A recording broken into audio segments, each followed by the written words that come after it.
ሶፊ ዘይን ሀዊ ትመስለኛለች። ከዛ ኡመር እኔ ተማሪ አይደለሁም። እኔም አለው። አንቺ ተማሪ ነሽ። አሁን አለ የገባሽው አንቺ። አብ መንፈስ ቅዱስ አንድ አምላክ። እሺ እመልሳለሁ። እኔም ግን መልሳለኝ። እኔም ማውራት እችላለሁ። ሶፊ ሀዊ ኡመር አሁን በቅርብ የገባሽ ስለመሰለኝ ነው። አንቺ ትቀጥያለሽ። እሺ ሶፊ ይሰማል? አዎ ይሰማል። መልካም። አላህ እጅ አለው ብለሽ ታምኛለሽ? አዎ።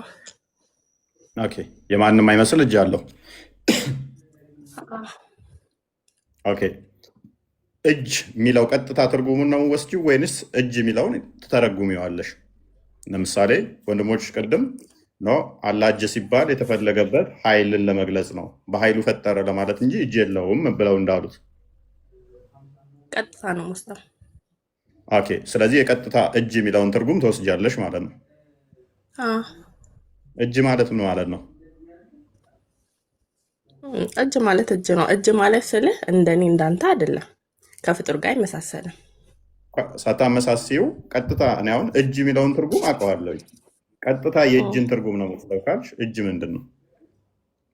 እጅ አሁን ክንድን ያካትታል፣ ጣትን ያካትታል፣ ጠፍርን ያካትታል፣ መዳፍን ያካትታል ቀለል አድርጌ እኮ እሺ፣ ቆይ እኔ ቀለል አድርጌ ልመልስልህ። ነፍስ አለካ? እሺ። ስፔሲፊክ ቦታው የቱ ጋር ነው ያንተ ነፍስ ያለበት?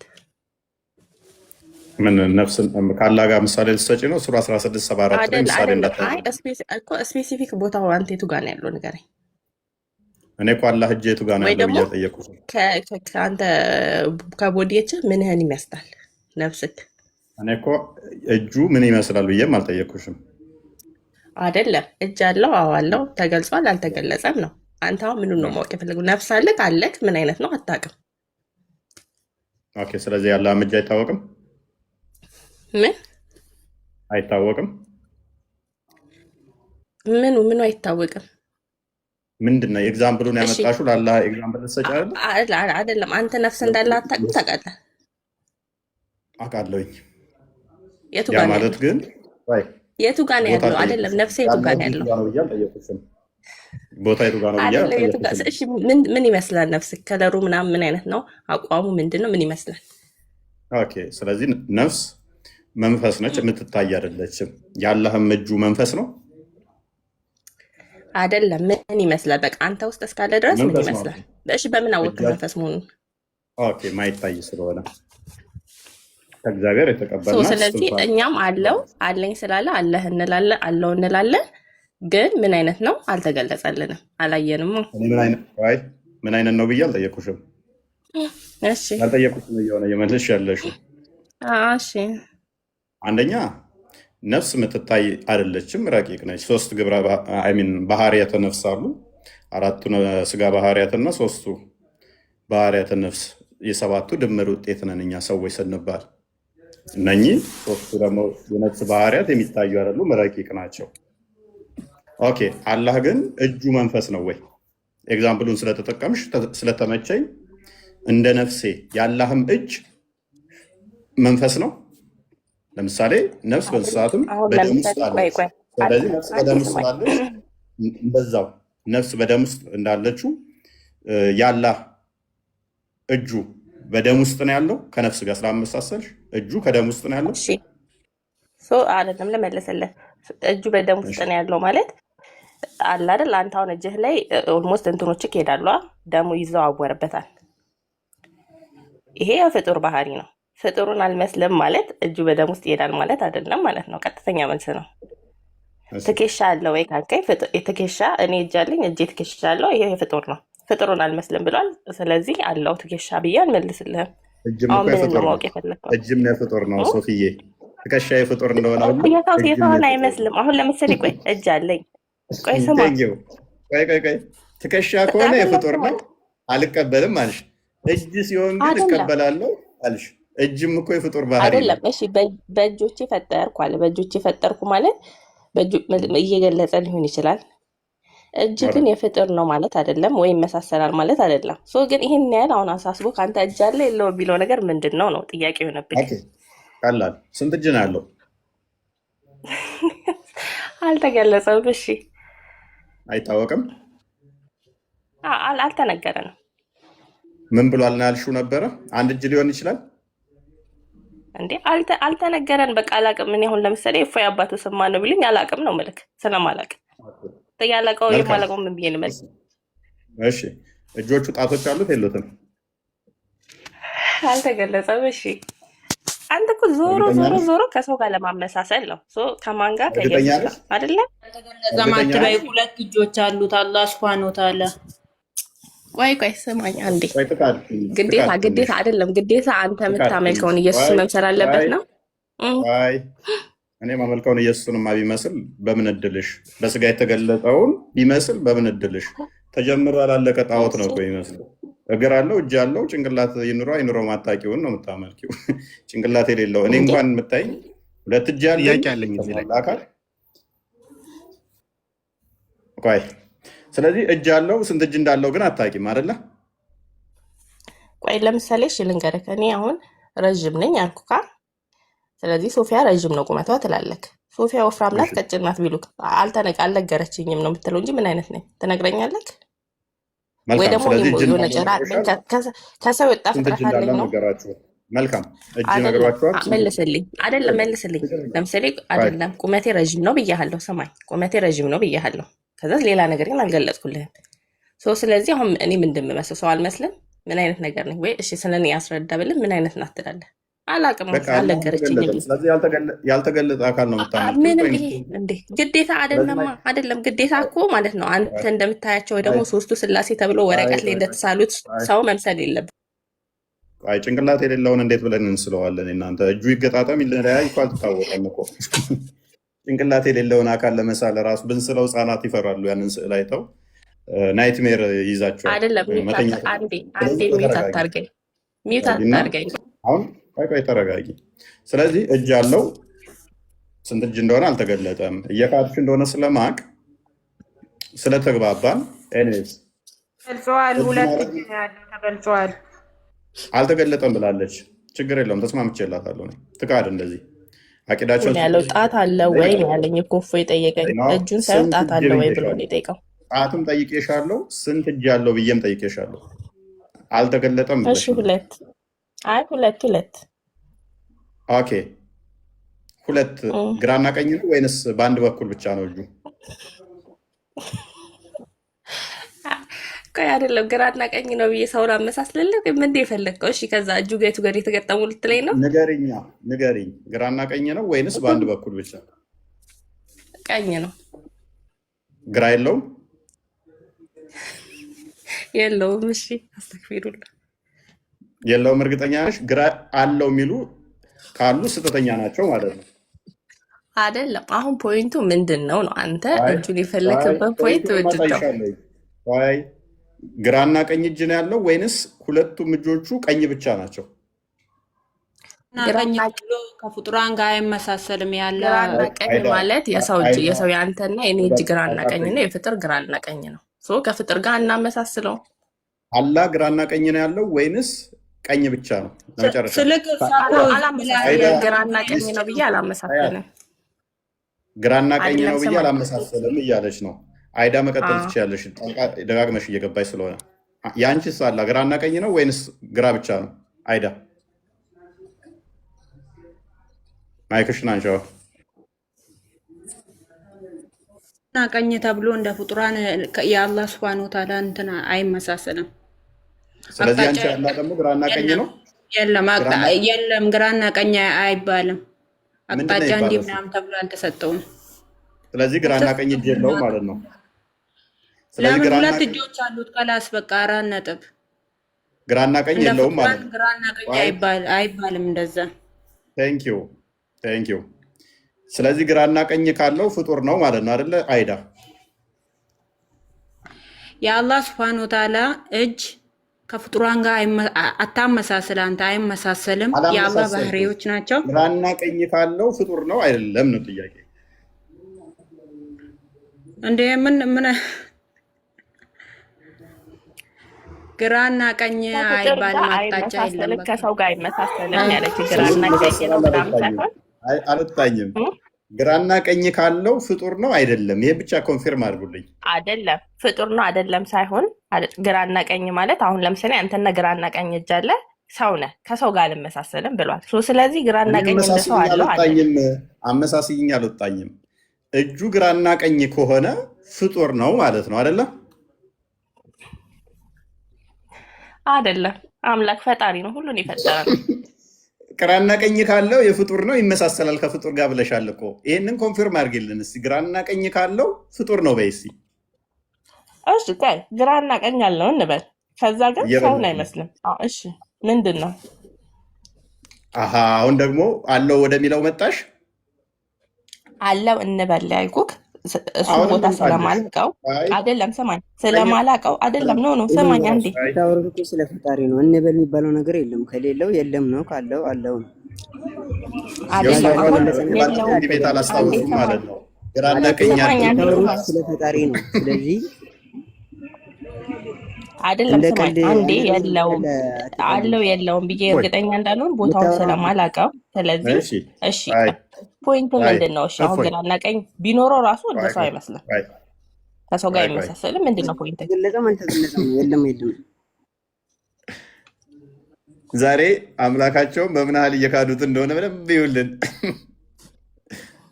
ዚስ ማይ ተደርሷል። ኦኬ ዋናው መልሱ እኮ አንተ ይለንገረ የአንተ ሀሳብ አይ ምንድነው? ቆይ ከሰው ጋር እያመሳሰልክ ነው። ይለንገረ ቆይ አይደለም። ቆይ እኔ አይደለም ምንም እኔ ራሳችሁ ፍጡር እያመለካችሁ እንደሆነ እኮ እየነገራችሁኝ ነው። ፍጡር እያመለካችሁ እፎይ ነው። ያለቅ ሰው ቆይ የለም። ያለቅ ሰው እስቲል የለም። ያለቅ ቆይ ሰው የለም። ቆይ ቀኝ እጆች አሉት ሁለት ብለሽኛል አይደለ ሶፊ? ሜዲካል ስፓኒሽ ሜዲካል ምናምን የሚል ሶፊ ሜዲካል ሚል ቀኒስ አንተና ሜታርግ ሁለት ቀኝ እጆች አሉት ብለሽናል አይደል?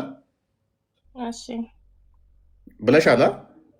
አዎ ስለዚህ አላህ አቅጣጫ አለው ማለት ነው። እናመሰግናለን። የለውም ቀኝ እጅ አለው አልሽን እኮ ሁለት ቀኝ እጅ እንዴ እና አቅጣጫን ይገልጻል። ቆይ እሺ አንዴ ቆይ በደንብ ይገልጻል። ቀኝ ማለት ምን ማለት ነው? አንዴ ጥያቄ መልስልኝ። ሶስቱ ስላሴዎች አይን፣ አፍንጫ ምናምን ልክ አንተን ነው የሚመስሉት። ፂምም አላቸው፣ ነጭ ነው። ስለዚህ ሰው ናቸው። በሆነ አጋጣሚ ወደ ላይ ወጥተዋል፣ እያመለካቸው ነው። እኛ እንደዛ እናምንም። መንፈስ ነው እግዚአብሔር። እንዴ እና መንፈስ ናቸው። አሁን ስዕላቸው ቤት መጣ። የተጠየቅሽውን መልሽ። እዛ ስዕል ላይ የምታየው እንደዛ መስሎሽ ከሆነ እሱ ለመማማሪያነት እንዴት ተሳለ ነው እኮ አስተምረኝ። ለምሳሌ ኬት መጣ መገለጥ ምስላቸው? ኬት መጣ? ችግር ኬት መጣ የለውም። ምስላቸው? ከመሮጥ አትሩጪ። መገለጥ ይባላል። መገለጥ እኮ ለማን አሁን ተገልጠው ኦልሞስት እኮ ሽፍት ትክክለኛ ሰው ናቸው። አታድርጊ። ቆይ ሽፍት አታድርጊ። አትሩጪ። አላህ ሬጉላር የሆነ ቅርጹ የተዛባ ሁለት ቀኝ እጆች አሉት። ስለዚህ አቅጣጫ ሳለው አቅጣጫ ያለው ደግሞ ፍጡር ነው አይደለ? በአቅጣጫ የሚገለጽ ፍጡር ነው። ስለዚህ አላህ ፍጡር ነው። ፍጡር ያውም አይደለም። ቅርጹ የተዛባ ሁለት ቀኝ እጅ ያለው ቀኝ ሁለት ያለው ሰማይ ፍጡር የተዛባ ቢሆን ኖሮ ማለት ነው። አይደለም። ፍጡር ኦኬ ቢሆን ኖሮ ችግር የለውም። እንደናንተ በምስል እናስቀምጥ። አይ ከድር ቅድም ማይክን አንሳው። ከድር ቅድም ምን ብለኸኛል? ፈጣሪ አቅጣጫና ዳይሜንሽን የለውም። በአቅጣጫና በዳይሜንሽን ከተገለጸ ፍጡር ነው ብለኸኛል። አይ እዚህ ጋር ተረት ስማ፣ ቅድም ያልከው እኛ ማለት ነው። አሁን ሁላችን እዚህ ላይ አምላካችሁን ክዳችኋል ያልከው ነገር አልካድንም። ይሄንን ልመልስልህ። አንደኛ የካድንም አይደለም። አንተ የራስን አቂዳ አስቀምጠሃል። አንተን አይደለም። ቅድም ሁለቱን ነው ያልኩት፣ እነሱን ነው ያልኩት። አንተማ የራስህ ከእነሱ የተለየ ስለሆነ አንተ እጅ ያለው ብለህ መውረድ ግን አሁን ካነሳችሁ ነገር እስኪ ፕሩፍ ታምጣልን። ሁለት ምናምን ያለችውን ታምጣልን ፕሊዝ።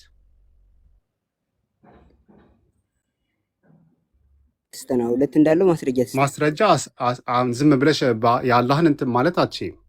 እንኳን አንቺ እሱም እንትን አላለም። ገብቶሻል? ማስረጃ ካለሽ እኛ እናምናለን። አላህ እንደዚህ ብሏል ካለ እናምናለን፣ እንቀበለዋለን። ካላለ ግን ዝም ብለሽ እዚህ ሁሱ ወይም እንትን አሉ ምናምን ብለሽ እንትን አትበይ።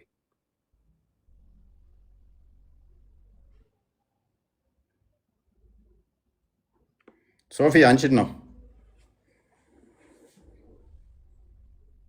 ኦኬ እሺ፣ አንተ መልስ ነው የምትፈልገው?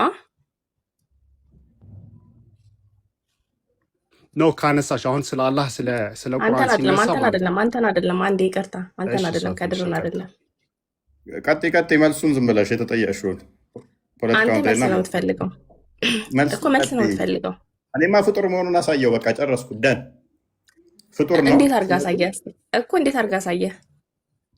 ኦኬ በአቅጣጫ የሚገለጽ ነገር በሙሉ ፍጡር ነው። ምክንያቱም ለቀኝ እጅ ያለው አልሽ። በምን ቀኝ አይነት ከመ- አቅጣጫ ገለጽኩ አይ፣ ፕሊዝ፣ እኮ በምን አይነት አቅጣጫ ተገለጸ?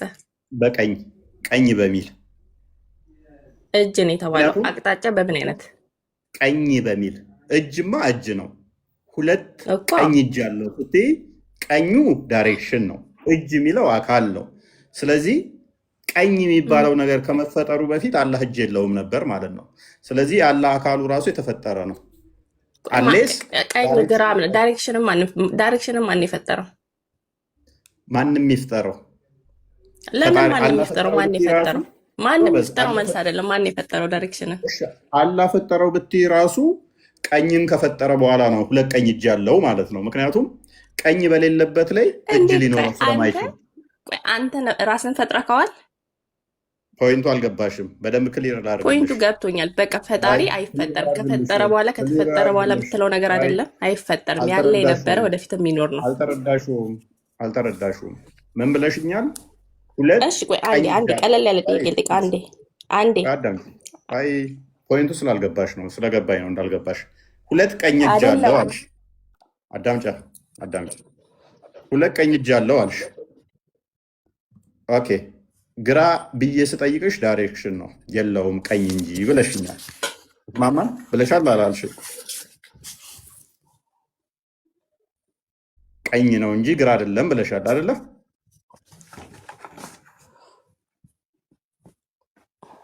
ሶፊ እየመለሽልኝ ሰዓት አትግደል። አቤት። መልካም ቀኝ እንጂ ግራ እጅ አይደለም ያለው ብለሽኛል። ሁለት ቀኝ እጆች አሉት ብለሻል። መልካም ቀኝ የሚለው ነው አካሉ ወይንስ እጅ የሚለው ነው አካሉ? ማስረጃም እየጠየቅኩ ፎይ ቆይ ሰማኝ። አይደለም ሁለት ቀኝ እጅ ማለት እንደው ሁለት ቀኝ እጅ ከሆነ የሰው ልጅ ሁለት ቀኝ እጅ አለው? ችግር የለውም። ስለዚህ አላህ ሁለት ቀኝ እጅ አለው አይደለ? አይመሳሰልም። በቃ ከኛ ፈጣሪ መሆኑ የምታውቅበት አይመሳሰልም። እሺ ቆይ ስለዚህ ሁለት ቀኝ እጅ አለው አይደለ? አላህ አንዴ አዳምጠኝ። አንዴ እኔ ልጠይቅህ። አንተ ብቻ አታውራ። አዳምጪ፣ በደንብ አስተውሉ። አንዴ ብቻ ቆይ አዳምጪ፣ ተራሹን በደንብ አስተውሉ። ሁለት ቀኝ እጅ አለው ብላለች። አላህ እጅ እንዲኖረው የግዴታ ቀኝ የሚባለው ዳይሬክሽን መኖር አለበት። ቀኝ የሚለው ዳይሬክሽን በሌለበት አቅጣጫ በሌለበት ላይ እጅ ሊኖረው አይችልም። ስለዚህ አላህ እጁ የሚመጣው መቼ ነው? ቀኝ የሚለው አቅጣጫ ከመጣ በኋላ ነው። ቀኝ ሲኖር ነው እጅ የሚኖረው ማለት ነው። ይሄ ማለት ደግሞ አላህ አቅጣጫን ፈጠረና ለሰውነቱ ወይንም ሁለት እጅ ፈጠረ በቀኝ በኩል ማለት ነው። ቀኝ በሌለበት ላይ እጅ ሊኖረው ስለማይችል ማለት ነው። ይሄ ደግሞ ራሱ አላህ ራሱ ላይ እጁ ላይ ምን ይሆናል? የፍጡር ባህሪ ለጥፏል ማለት ነው። ወይንም ፍጡር እላው ላይ ምን ብሏል? ሰክቷል ማለት ነው። እሺ አንዴ ሰማኝ። አዳምን ማን የፈጠረው? አንዴ ሰማኝ። ምን አገናኘው ከፖይንታችን ጋር? አይ መልስልኝ። አንዴ የምጠይቅህ መልስልኝ። አዳምን ማን የፈጠረው? ካነሳሁት ፖይንት ጋር ሪፊት በእናንተ አዳምን ማን የፈጠረው? አንዴ መልስልኝ። ምን አገናኘው ካነሳሁት መልስ አሁን ከሰጠሁሽ እኮ ፖይንቱ ሲያገናኘው እኔ ያሳያለሁ። አዳምን ማን ፈጠረው? ምን አገናኘው? እግዚአብሔር ፈጠረው። ቀጥሽ እሱን ያው ካልተገናኘ ታስቆመኛለህ። እንደ ስለሚገናኝ ነው። ማን ፈጠረው ነው ጥያቄ። እግዚአብሔር ፈጠረው። ቀጥሽ በምኑ ፈጠረው? ምን በምን ፈጠረው? በምኑ ፈጠረው?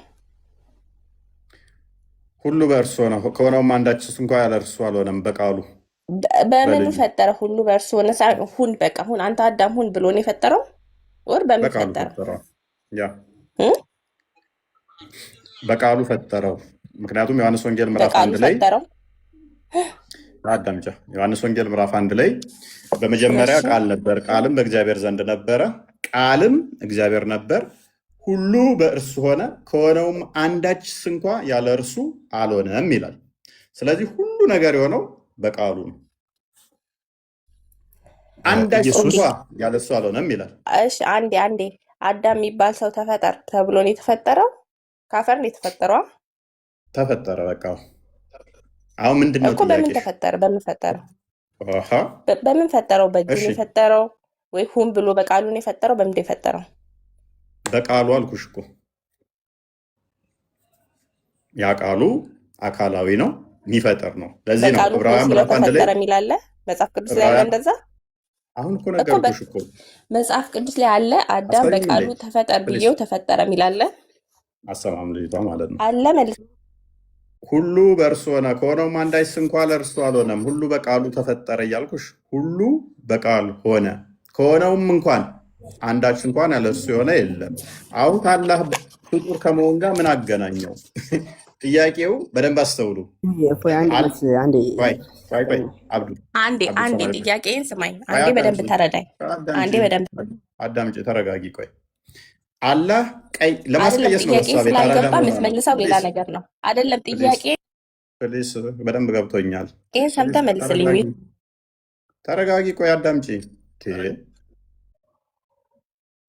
ሎክ አላህ ያለ ቀኝ እጅ ሊኖረው እንደማይችል አሳይቻችኋለሁ።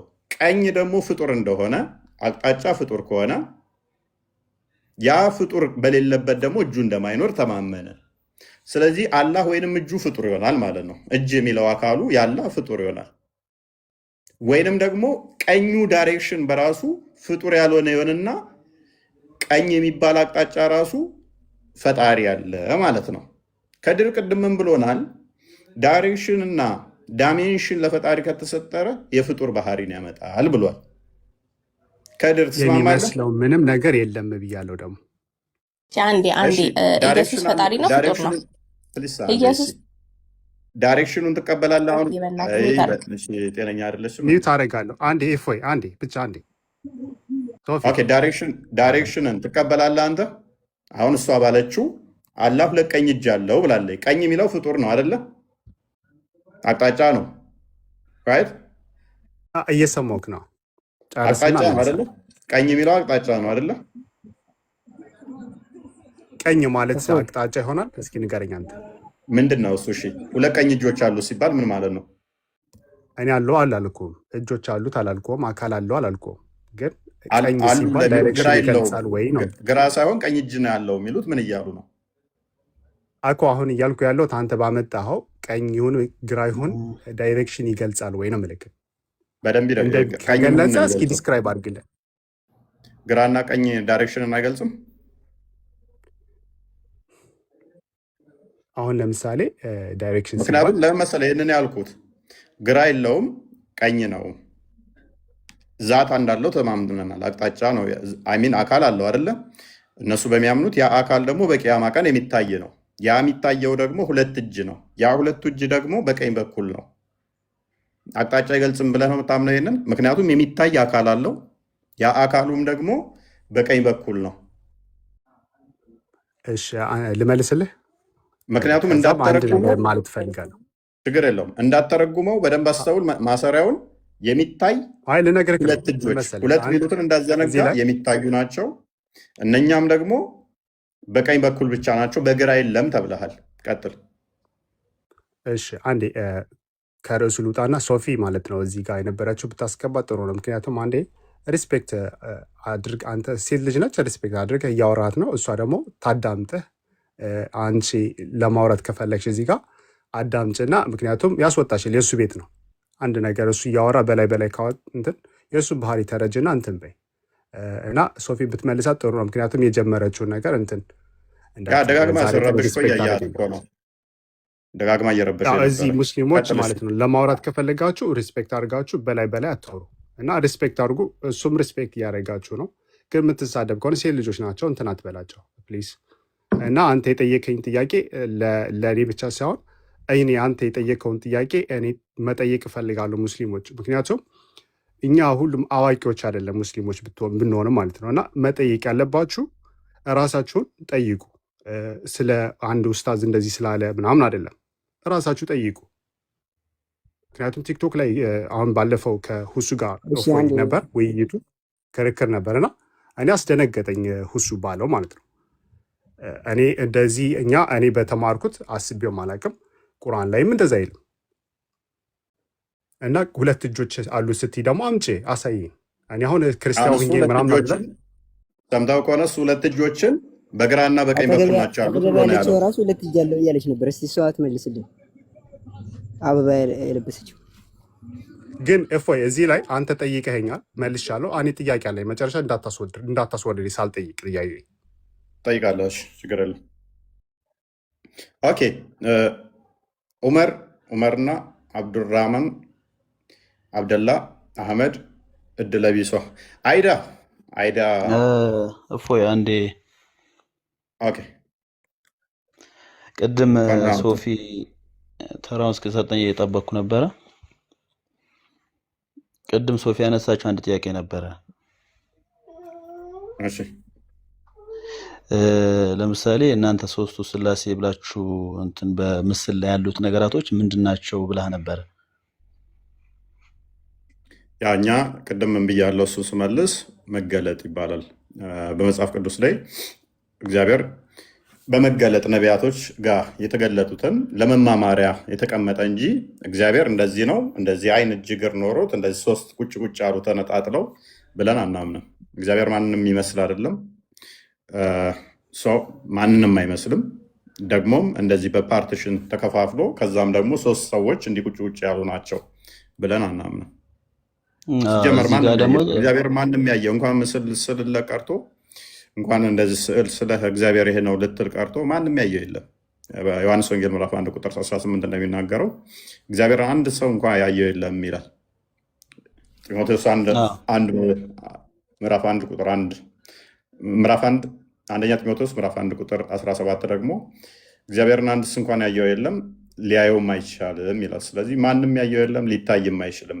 እነኛ የተሳሉ ብታያቸው በነቢያቶች በእንትን ያዩትን የተገለጠ ነው፣ መገለጥ ይባላል። እሱ ለመማማሪያነት የተቀመጠ እንጂ ይሄ እግዚአብሔር ነው ይሄን ይመስላል አይደለም። እግዚአብሔርን ተውና አብዱራህማን የጠየቀኝ አይደለም። እግዚአብሔርን ተውና በእኛ ስዕላቶች የምታያቸው የመላእክት ስዕል እንኳን ተብለው እነዛ ኤግዛክትሊ ይሄ ነው ብለን አናምንም። ዝም ብሎ ለመማማሪያ የተቀመጡ በእንደዛ አይነት መልኩ ተገልጠው እግዚአብሔር ኢየሱስ ነው። ቆይ አንዴ እኔን ይጨርስልኝ። የሚካኤል የገብርኤል ስዕል ተብለው ሲባሉ እንኳን የተገለጡበትን ያንን ጽሑፉ መሰረት አድርገው እንደዛ የተሳሉ እንጂ መላእክት እንኳን ለመላእክት እንኳን ኤግዛክትሊ ይሄንን ነው ታይተው እንደዚህ ልክ አንድ ሰዓሊ የሆነን አካል እያየ እንደሚስለው የተሳሉ እንደዛ አይደሉም። ልክ ለምሳሌ አሁን ሱረቱ መርየም ላይ ካየ ከቁጥር 17 እስከ 21 ካየ ጅብሪል ወደ መርየም ሲመጣ ሰው ተመስሎ ነው የመጣው። እሷ ጋር መልአክ ሰው ነው እንዴ? ሰው አይደለም አይደለ? ግን እሷ ጋር ሲመጣ በሰው አምሳል ተመስሎ ነው የመጣው።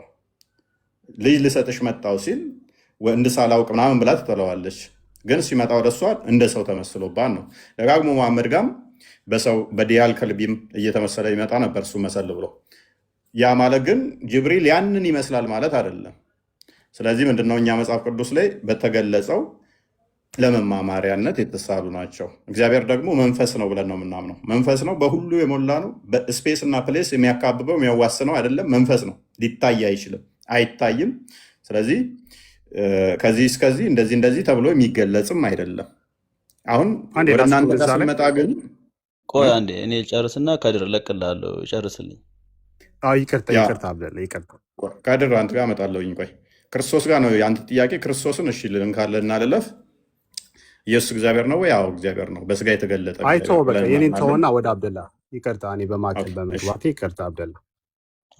እሺ አብደላ፣ አሁን የእናንተን እሺ አንዴ ንካልኝ። አንተን አቂዳን ልለወቀውና አላ ዛቶች አሉት ብለህ ታምናለህ? ቆይ ይቅርታ አድርግልኝና ይሄን ያነሳውብህ ነገር ምን መሰለህ፣ ለመማማር ስለሆነ የምናወራው ማለት ነው።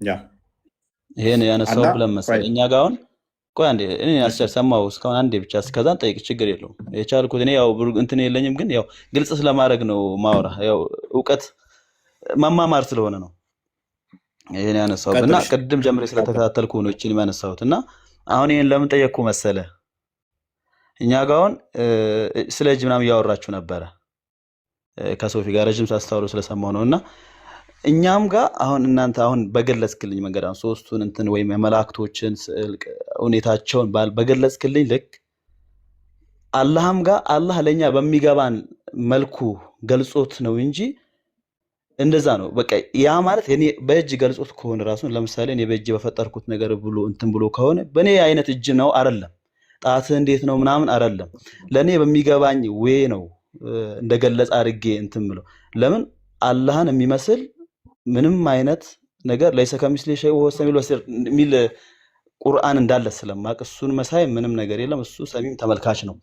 ይሄ ማለት እንደኔ አይነት አይን ነው፣ እንደኔ አይነት እጅ ነው፣ እንደኔ አይነት ጆሮ ነው አይደለም። ለመሰለው ወይ እዚህ ጋር አስጨርሰኝና ማለት ነው እኛ ሩሃችን ሁላ የኛ ሩሃችን እንኳን የት እንዳለች ማናቅ ህዝቦች ነን። የኛ ጭንቅላት የሱን የአላህን እንትን ለየሆነ ይሄ ነው ብለን ለመቅረጽ ምንችል አይነት ፍጥራን አይደለንም። የፈጣሪ እንትን ነው አላህ የነገረን የመቀበል ግዴታ ያለብን ህዝቦች ነን።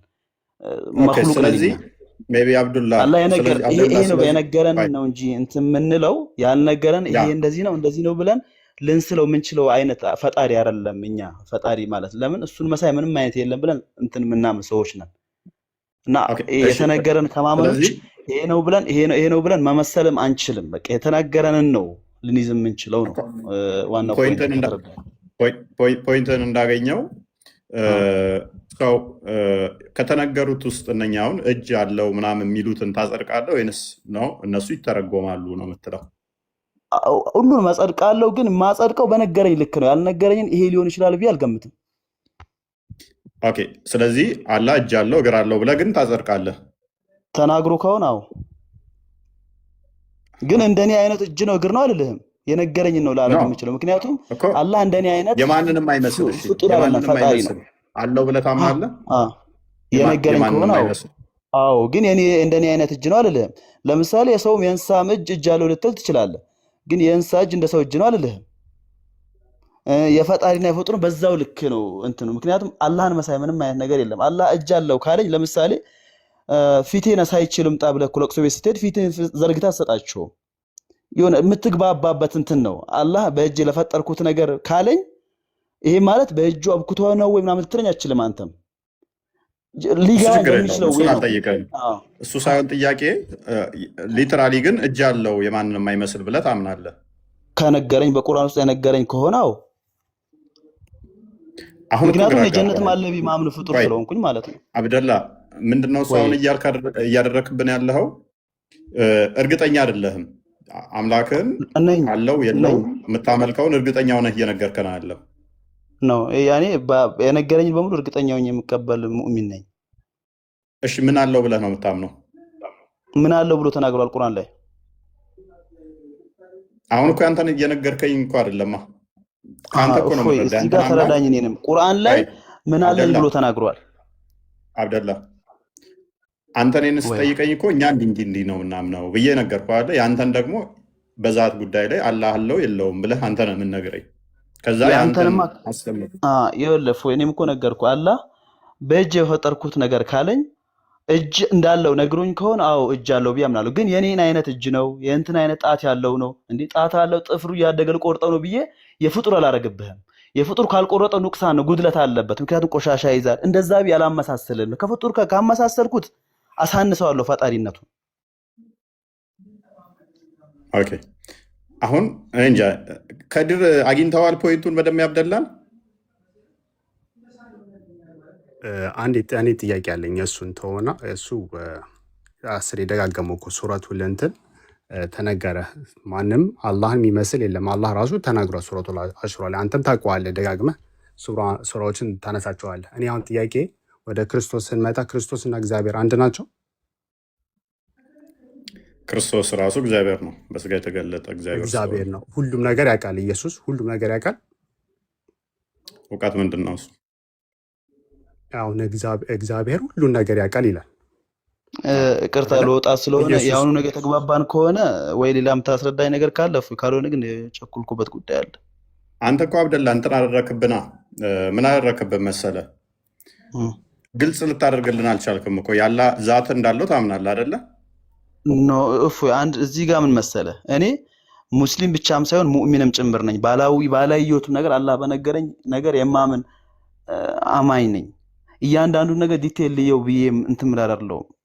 ምክንያቱም ብዙ ነገራቶችን ሳናይ ነው የምናምነው እኛ ነቢዩን አይተን አይደለም ተነግሮ ማየት ነሰሰርሊ እኮ ማየት አለብህ ብዬ እኮ አላልኩህም እኮ እኔ። እዚህ ጋር ደግሞ በአላህ ጉዳይ ላይ ገብቼ ለመዘላበድ ይቅርና የኔ ሩህ እንኳን የት እንዳለች የማላውቅ ፍጥረት ነኝ። ሩሄ አሁን የኔ የተቀመጠች ሩሄ። ስለዚህ ስለ አምላክ ብጠይቅህ ምንድን ነው መመልስልኝ? ካዳ የነገረኝ ነው። ስለ አምላክ ብጠይቀኝ አላህ የነገረኝ ነው ልቀበልህ የምችለው። እሺ የት ነው ያለው አላህ? እሺ ቁርአን ላይ የት ነኝ ብሏል? እኔን ትጠይቀኛለህ እንዴ? አንተ እኮ ነው ያንተን አምላክ ምን ነግረኝ። ይኸውልህ እዚህ ጋር አርራህማን አልዓርሽ ተዋብሏል። አብደላ ቁርአን ላይ እዚህ ቦታ አለ ብሏል። አላህ እንደዚህ ያለው ብሏል ካልኩህማ እኔ ነኝ አንተን አላህ እየነገርኩህ ያለሁት። ከዛ እሱን አምልክ ልልህ ነው። ለምን ይሄን ያልኩህ ለምን ታውቃለህ? ቆይ ቁርአን ላይ እንደዚህ ብሏል ብዬ ከነገርኩህና መልሼ ለምን ጠይቀሃለሁኝ? ገባ?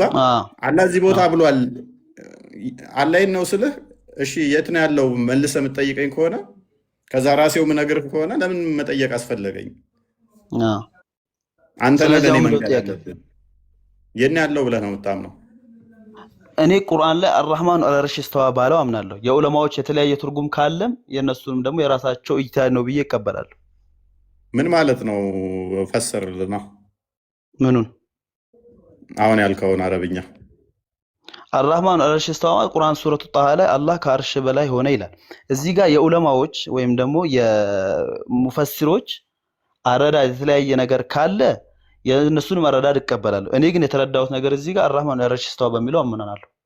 ምን ብለህ ነው የእነሱን የተለያየ አረዳድ የምትቀበለው? ከአርሽ በታች ነው ቢሉም ትቀበላለህ? እኔ የራሴ በተረዳሁት አርራህማን አልዓርሽ እስተዋ የሚለውን እቀበላለሁ። ይሄም ማለት አላህ ከአርሽ በላይ ሆነ የሚለውን ማለት ነው። በዛት ነው በእንትን ነው የሚለውን ነገር ደግሞ እዚህ ጋር ብዙ አይነት የእውቀት አባቶች የራሳቸውን ምልከታ የያዙበት መንገድ አለ። የእነሱንም አከብራለሁ። ግልጽ ነው። የእውቀታችን የአረዳዳችን ልክ ነው እንጂ ቁርአን ግልጽ ነው። ግልጽማ ከሆነ ሙፈሲሮች ሊቃውንቶች የተለያየ ሊሉ አይችሉም። የተለያየ ከሆነ ደግሞ ሙሐመድ ባለው መሰረት ኡመቶቼ ይከፋፈላሉ 73 ቦታ 72ቱ የገሃነም ናቸው እንዳለው ተከፋፍላችሁ ገሃነም እንዲገቡ ሆኗል ማለት ነው። አንደኛው መንገድ እሺ፣ ወደ እኔ ልምጣ። ወደኛ አንድ ፈድር አላደረሰኝ። ቆይ ኖሪ አብዱላ ትንሽ ድምፅ ርቋል። ስለዚህ ምን እያልከን ነው? የሁሉም ትክክል ነው ትለናለህ መልሰህ። ሁላችንም ሁሉም የኢጅቲሃዱን ልክ ያገኛል። እኔ የማምነውን ነገርኩ። አላህ ከአርሽ በላይ ነው በሚለው አምናለሁ አልኩ። አላህ ከአርሽ በላይ ነው በሚለው አምናለሁ። ከአርሽ በላይ ነው በሚለው ታምናለህ እኮ። ከአርሽ በታች ነው የሚሉትም ትክክል ናቸው ብለኛል እኮ። የሌሎቹንም እቀበላለሁ ስላልክ ለምን እኔ ራሴ ነገርኩ። የሌሎቹን አላውቅም። ቅድም ምን አልከኝ መሰለህ? የሌሎቹም ችግር የለውም እቀበላለሁ አልከኝ እኮ። እቀበላለሁ ሳይሆን አከብራለሁ ነው። ኢጅቲሃዳቸውን አከብራለሁ ነው ያልኩ። እኛ ጋር ምን አለ መሰለህ?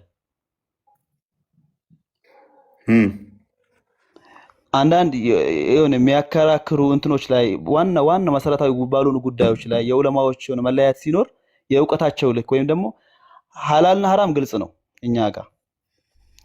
ወበይነሁማ ኡሙሩ ሙሽተቢሃት የሚል ነገር አለ። አንዳንድ ነገራቶች ግልጽ ያልሆኑ ነገራቶች አሉ። ምናልባት ይሄ ነገር ለማስረዳት ምን ብዬ ላስረዳ? ምንድነው? እሺ ስላላህ ብትጠነቀቃቸው ከኢማንህ ጥንካሬ የሚቆጠርባቸው ብታረጋቸውም ደግሞ በዛው ልክ የኢማንህ ልኬት የሚታይባቸው ነገራቶች አሉ። በዚህ መሃል የዑለማዎች ልዩነት ግልጽ ባልሆኑ ጉዳዮች ላይ የዑለማዎች ልዩነት ሊኖር ይችላል። የነዛን በኢጅቲሃድ ስለ አላህ ተለያይተህ ስለ አምላክህ የምትለው ስለምታመልከው ነገር ግልጽ ካልሆነ ስለሌላ ውዱ ስለማድረግ፣ ስንት ስለማግባት፣ እንዴት መብላት፣ ሽንት ቤት እንዴት መግባት፣ እንዴት መተኛት ሺህ ጊዜ ግልጽ ቢሆን ምን ትርጉም አለው? ስለ አምላክህ ግልጽ ካልሆነ ከተለያየ እኔ አሁን አንተ ተቃራኒ ያልከኝ ማን ነው? እኔ አሁን ከአርሽ በላይ ነው የማምኑ ሰው ነኝ። ማን ነው ተቃራኒ ያለ ብለህ የምትለው ሰው? ከድር ራሱ ቅድም በዛት ብሎ አያምንም። እንደገና ደግሞ ከአርሽ በላይ የሚለውን አይቀበልም። አላህ ከአርሽ በላይ ነው ብሎ ይቀበላል እኮ። ለምንድን ነው የማይቀበል? አላህ ከአርሽ በላይ ነኝ ይላል ቁርአን ላይ። ስለዚህ እጅግሩ ከአርሽ በላይ ነው ያለው። ለምንድን ነው እጅና እግሩ ጋር የምትሄደው? ተራ አልደረሰኝም። እሺ አንቺ ነው ብለሽ ነው የምታምኚው ኑሪ? ምን ነው ሁለቴ ሶስቴ አስወጣችኝ። ኔትወርክሽ ሆናት አይደል ነው የና አለ አንቺ ተራ አልደረሰኝም እኮ ያንቺ አለ ይሄን ያለው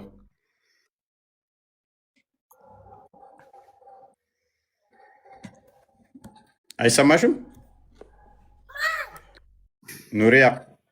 ኑሪያ ጀማል እርግብ አውሪያት እስቲ ጎንሽ ነች። ሰማችሁ አይደለም? ኑሪያ ይሰማሻል?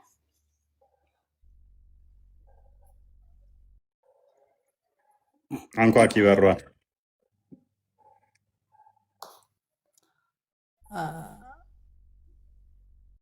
ምን አልሽ? አላህ ቦታና ገደብ የለውም። ኦኬ እጅና እግርስ አለው የለውም? ጥያቄ ደግሞ ጠይቀኝ ልጠይቅህ ማለት ጠይቂያለሽ። እሺ ስለዚህ አላህ ቦታና ገደብ የለውም ከአርሽ በላይ ነው የሚሉት ትክክል ናቸው?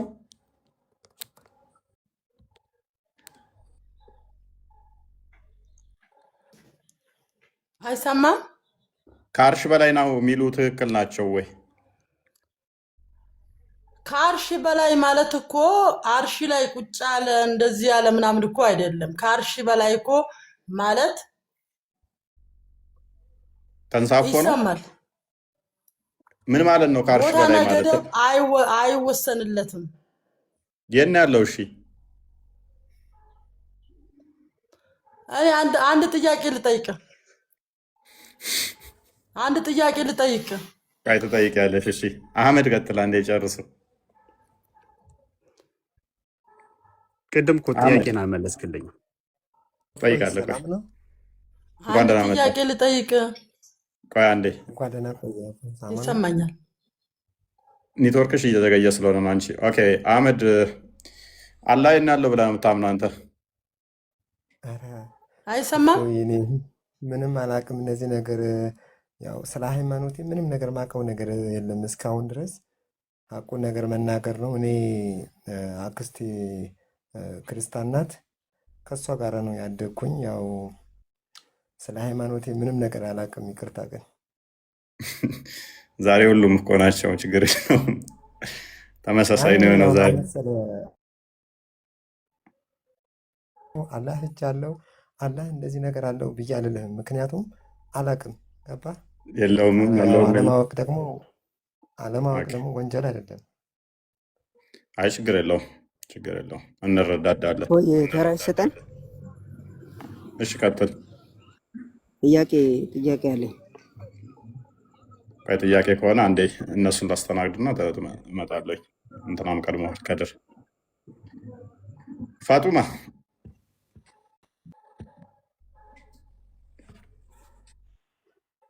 እንዴት ናችሁ? ሰላም ነው። እንዴት ነው አንቺ? ሳላይ ነው ያለው ብለሽ ነው የምታምኚው? አላህ ሱብሃነሁ ወተዓላ ከአርሽ በላይ። ኦኬ እጅ እግር አለው ብለሽ ታምኛለሽ?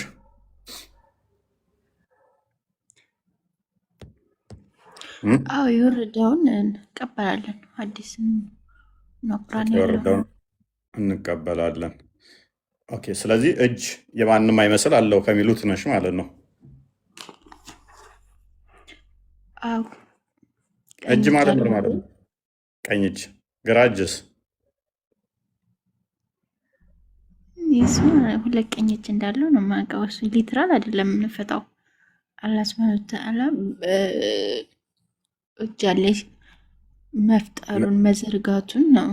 ኦኬ ምን ላይ ነው እጅ አለኝ ያለው?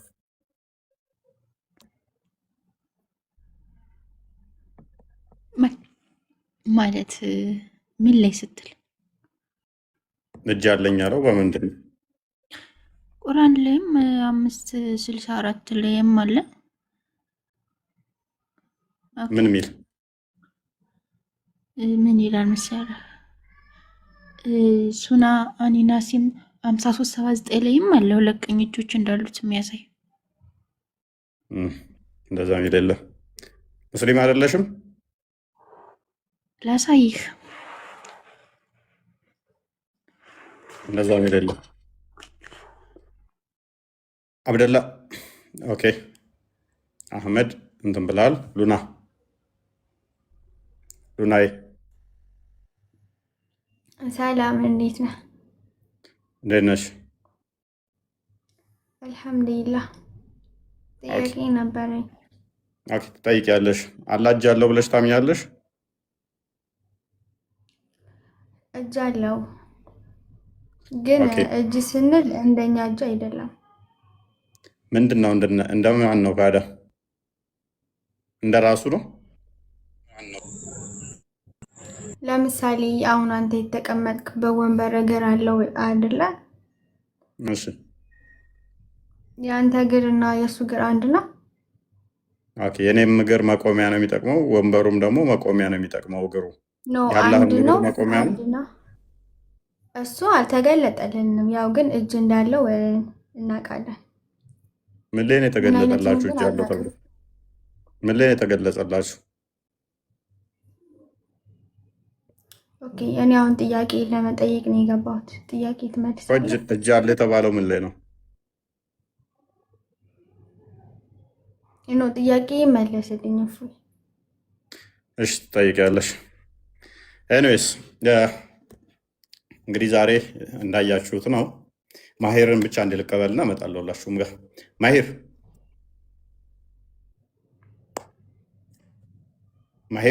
ያያችሁት ነው አትበል። የመለሰልንም ያልመለሰልንም አንድ ላይ ያደመራት። አንቺማ ምንድን ነው የመለሽው? እስኪ ምንድን ነው ያልሽን አንቺ?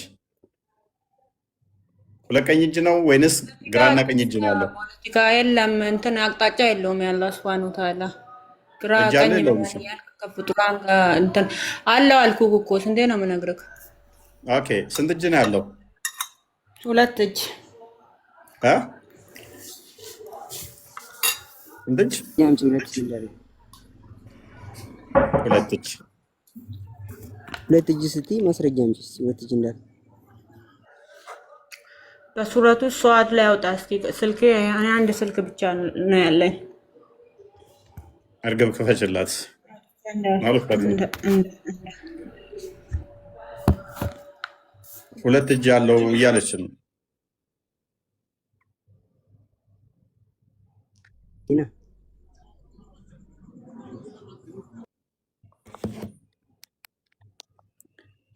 እጅ ማለት ምን ማለት ነው ግን? ምን ብሎ እንደተናገረ ንገረኝ። አንተ ሁለት እጅ አለው ብሎ ተናግረዋል እያለች ነው። አታምንም አንተ ሁለት እጅ እንዳለው?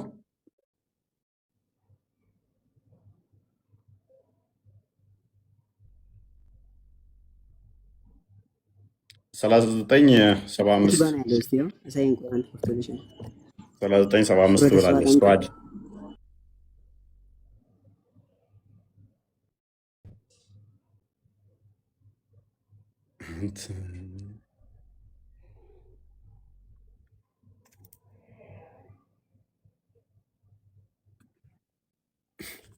አወጣ ከኔ ሱረቱ ሷድ ቁጥር 70 ምናምን ውስጥ ነው። 70 ስንት ነበር? አላሁ መሰለ ያለው 75 ያ 75 ሱሪሽ ፓሲቭ ነው።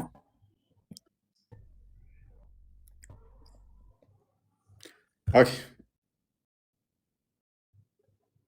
አይተኸው በቃ እሺ እኔ ላሳያት። قال يا إبليس ما منعك أن تسجد لما خلقت بيدي ሚለውን ነው እሷም የፈለገችው። ያው ና ተመለስ።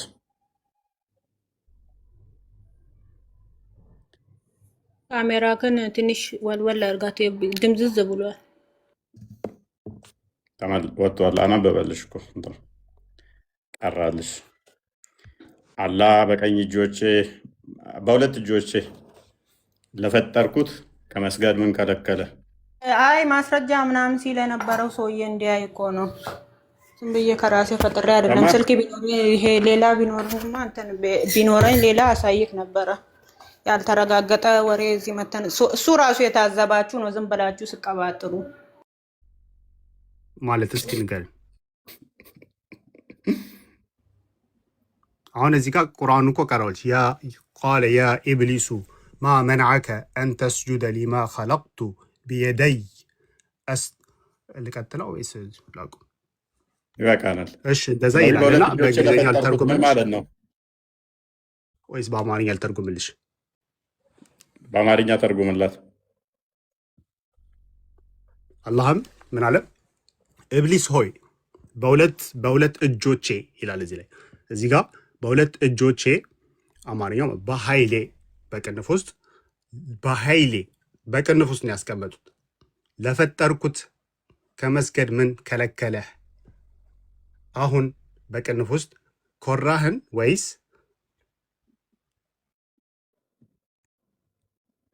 ከድር አንተን አይደለም እኮ እንትን ያኛው እኮ ነው ሁለት እጅ የተባለበት የለም ምናምን አይቀባጠርክ ስትኝ እኮ እኔ መስሎኝ ነው። ይቀርታ ኖ ሀቢቢ እሱም እኮ አንተን አይቀበልም አይደለም አይቀበልም እኮ እሱም እጅ አለው አይ አላህ ቁርአን ውስጥ ተገልጿል ነው እኮ ተገልጿል። ሁለት እጅ ተብሎ ተገልጿል። የለም ሁለት እጅ የተገለጸበት ምናምን ብሎ እንትን ሲሉ ነው እጅ እንዳለው ተገልጿል። ከድርም ሌላ ቦታ እጅ አይቀበልም። እንዳለው ተገልጿል። ከድርም ሁለት እጅ አለው ትንሽ አላህ ብሎ አያምንም።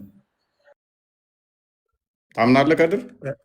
ትንሽን አላወቅኩትም። ፍላወር ልበል እና እኔ ሁለት እጅ እዚህ ቁርአኑ ላይ ማለት ነው በአማርኛ በቅንፍ ውስጥ ነው ያስቀመጡት።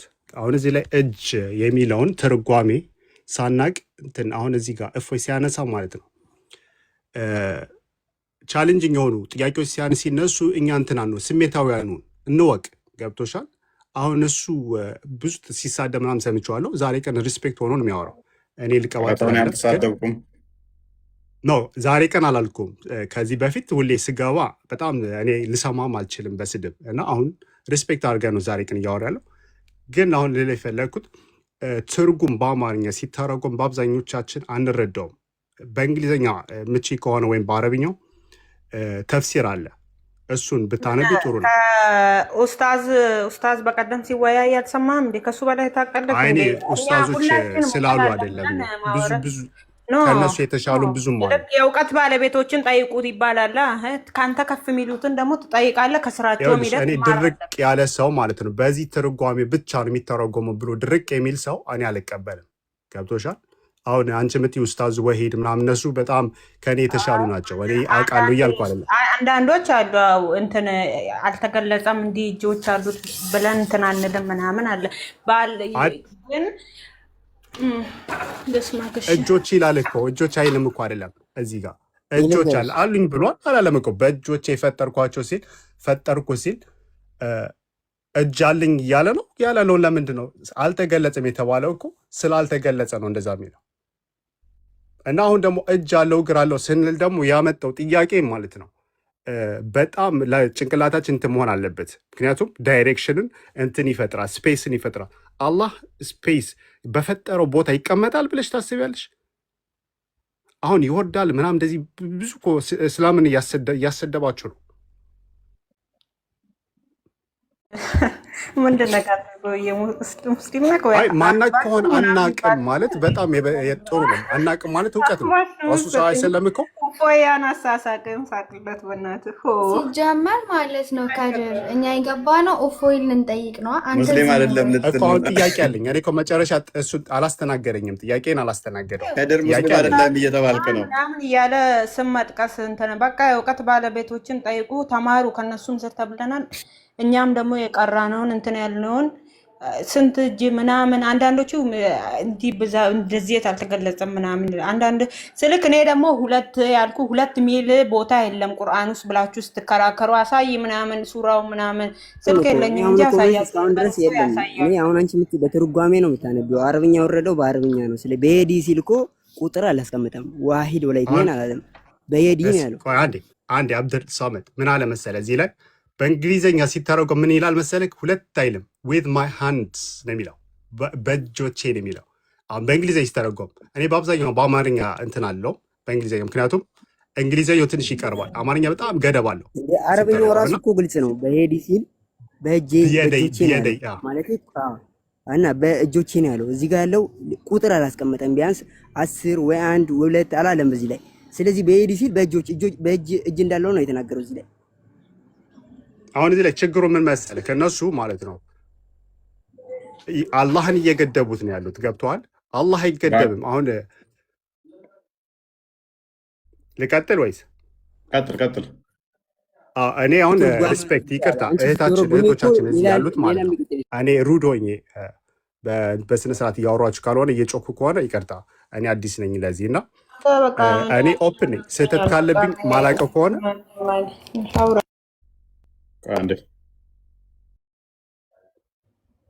ማላውቀውን አውቃለሁ ብዬ አላወራም። እና እናንተ ካላወቃችሁ ኡስታዞችን እነዚህ አዳዲሶችን እየጠየቃችሁ ሳይሆን ብዙ ሼሆች አሉ፣ ብዙ አዋቂዎች፣ እነሱን ሰርስራችሁ እወቁ። አሁን እፎይ ስላነሳው ክርስቲያን ስለሆነ ጥላቻ ምናምን አያስፈልግም። እኛ ሙስሊሞች ነን።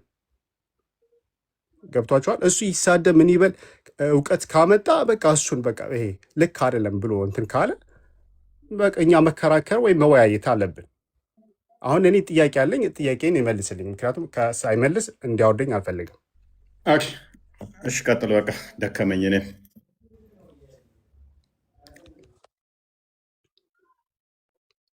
እኔ ቀጥል። ጥያቄ እሺ፣ እግዚአብሔር ማለት ነው ኢየሱስ እግዚአብሔር እና በመንፈስ ታምናላ? በሶስቱ በመንፈስ ማለት በእግዚአብሔር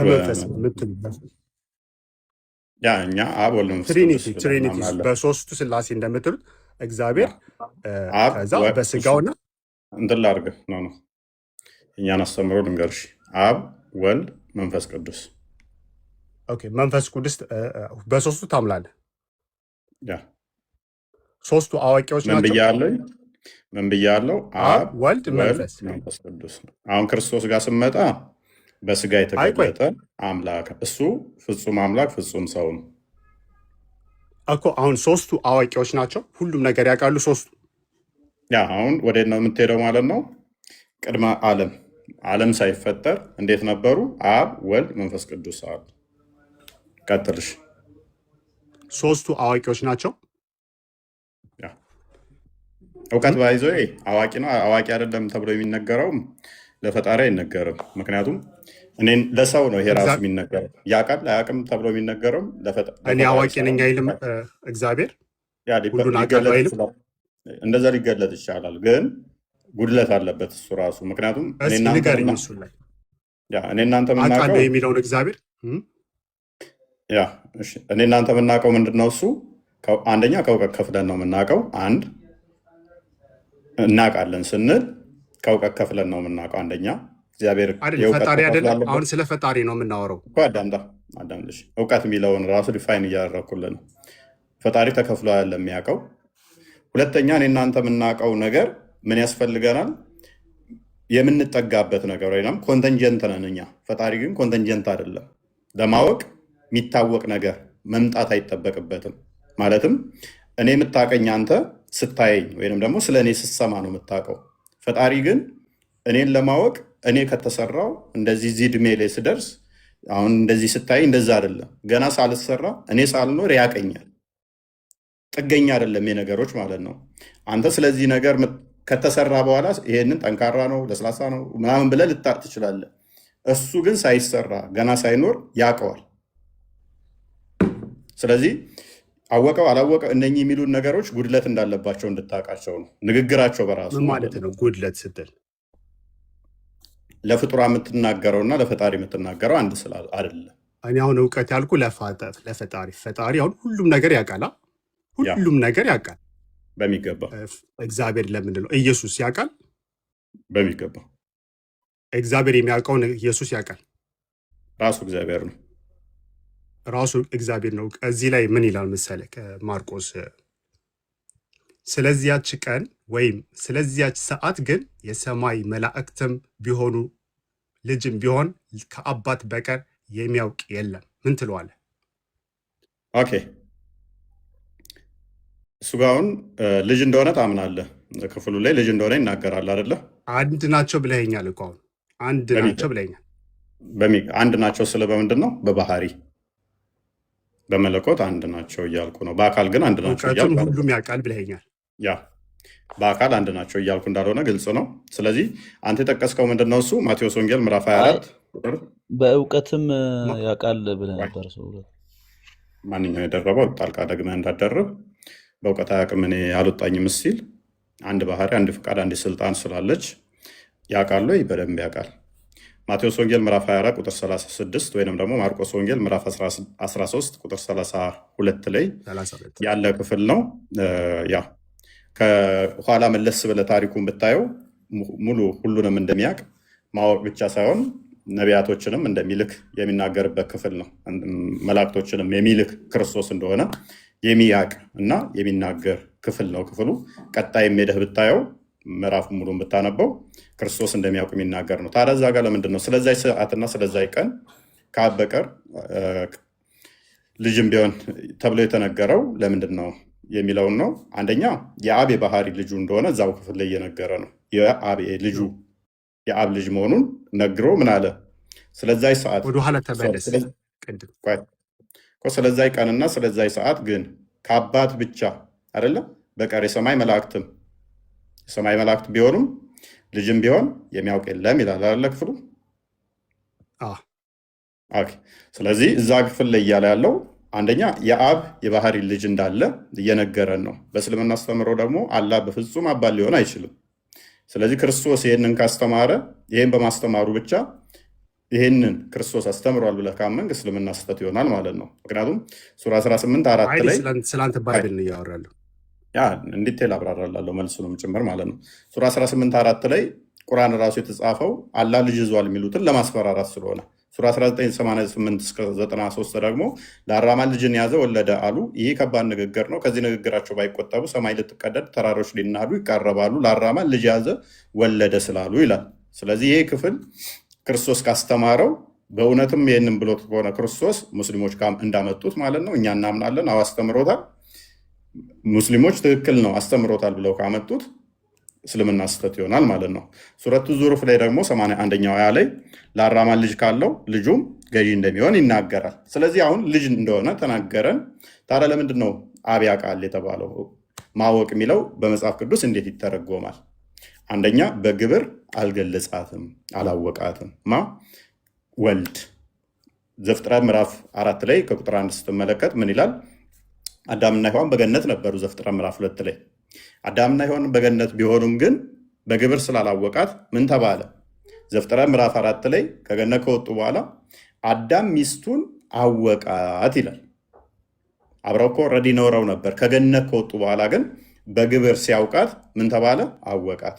ስለዚህ አልሰራባትም ማለት ነው። የመጀመሪያው ትርጉም ምንድን ነው? አልሰራባትም ወይም ደግሞ በግብር አልገለጻትም። አብ ልብ ነው ብለን እናምናለን።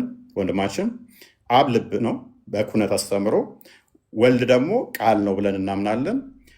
መንፈስ ቅዱስ ደግሞ እስትንፋስ እግዚአብሔር ብለን እናምናለን። ስለዚህ በአብ ልብ ታስባለች፣ በቃል ግን አልተነገረችም። ወልድ ምን ስላል? ክርስቶስ በስጋ የተገለጠ ቃል ስለሆነ በአብ ልብነት ተይዛለች፣ በአብ ልብነት ታስባለች። በቃል ግን በአብ ቃልነት በወልድ ቃልነት አልተነገረችም፣ አልተሰራባትም፣ አልተገለጸችም። አንድም ከፍጡራን ስለየው ነው፣ ከፍጡራን እየለየው ነው። አንድም ደግሞ ሰዎቹ የሚፈልጉት ምን ነበረ?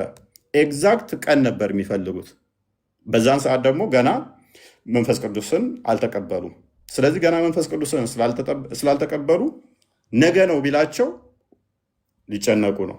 የዛሬ 3000 ዓመት ነው ቢላቸው ደግሞ 3000 ዓመትማ ከሆነ እንደ ልባችን እንብላ፣ እንጠጣ፣ እንስከር፣ ገና ነው ቅያማ፣ ትንሣኤ ገና ነው ብለው ሊዝናኑ ነው። ስለዚህ አልነግራችሁም ቢላቸው ደግሞ ምን ሊላቸው ነው? ምን ሊሉ ነው? ኦኬ ከኛ የሚደብቀን አለ። ስለዚህ ለምን የምንማረው ከሱ የማይነግረን አለ? አልነግራችሁም እያለን ነው። የሚደብቀን አለ ብለው ሊሉ ነው። ስለዚህ መንፈስ ቅዱስን እስኪቀበሉ ድረስ በዚህኛው አለፋቸውና ሐዋርያ ሥራ ምዕራፍ 1 ላይ ስትመለከት ከቁጥር 7 ጀምሮ አብ በገዛ ስልጣኑ ያደረጋትን ቀን የወሰናትን ለእናንተ ታውቁ ዘንድ አልተገባችሁም አላቸው። ስለዚህ በአብ ትወሰናለች። ቅድም እንዳልኩ በአብ ልብነት ታስባለች፣ በቃል ግን አልተነገረችም። ስለዚህ አልተገለጸም። በአብ አልተሰራባት። ምክንያቱም በስጋ በያዘው ስጋ በደመና የሚመጣው ወልድ ነውና በግብር አልገለጻትምና መንፈስ ቅዱስን ስላልተቀበሉ አስቀድሞ አብ በገዛ ስልጣኑን የወሰናትን ለእናንተ ታውቁ ዘንድ አልተገባችሁም አላቸው። ነገር ግን ሁሉን እንደሚያውቅ ኦኬ፣ አብ ያውቃል አለ። አብ ያውቃል ማለቱ ራሱን ያውቃለው ማለት ነው። ምክንያቱም የአብ የባህሪ ልጁ ብቻ ሳይሆን የእሱ የሚያውቀውን ሁሉ እንደሚያውቅ ዮሐንስ ወንጌል ምዕራፍ 17 ላይ ቁጥር 10 ላይ የአብ የሆነ ሁሉ የኔ ነው ብሏል። በደንብ አስተውሉ።